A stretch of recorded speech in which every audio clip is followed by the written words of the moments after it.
হচ্ছেন সহকর্মী এসকে শাওন।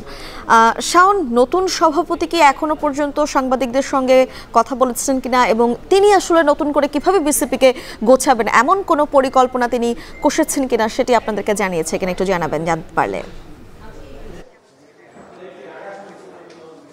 আসলে সভাপতি ঘোষণা হওয়ার পর এখন পর্যন্ত তিনি সংবাদ সম্মেলনে কোনো কথা বলেননি। তিনি জানিয়েছেন যে তিনি আজকে দুপুর বেলা 3টায় তিনি কথা বলবেন গণমাধ্যমের উদ্দেশ্যে।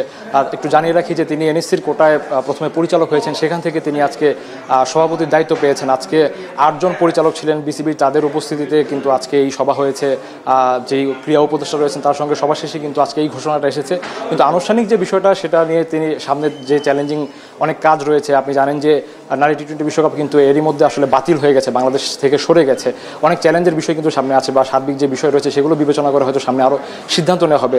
শুধুমাত্র আজকে এইটুকুই সিদ্ধান্ত এখন পর্যন্ত হয়েছে, সেটা হচ্ছে যে তাকে সভাপতি ঘোষণা করা হয়েছে। তাছাড়াও আরেকজনের কথা বলে রাখি যে নাজমুল আবেদিন ফাহিম, যিনি ক্রিকেট কোচ, তাকে নিয়ে কিন্তু একটা গুঞ্জন শোনা ছিল তিনি বিসিবিতে আসছেন। বিসিবিতে তিনি কিন্তু আজকে ঘোষণা হয়েছে যে তিনি আজকে পরিচালকের দায়িত্ব পেয়েছেন।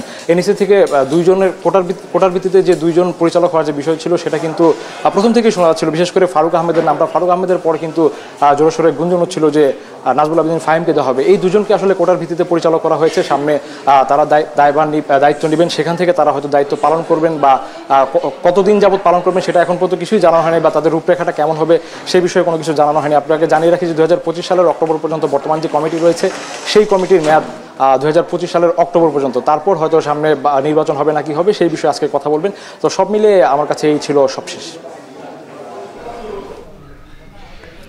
সচিবালয় থেকে